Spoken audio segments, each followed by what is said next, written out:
इसी गांव का निवासी अभी भी पहुंचकर भोलेनाथ के चरणों में 251 बस्ती के हैं चेतराम गुप्ता।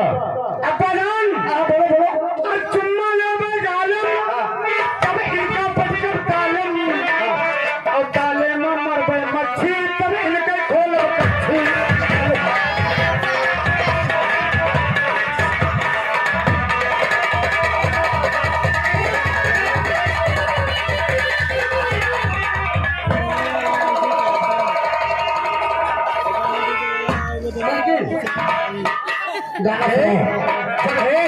जब पूजा खोले सुने पूजा ना हमारे पानी जब कक्षा खोले सुन बहुत खुश हो गए। जानतो ये ऐसे कुछ हो गया क्या पहले नहीं है।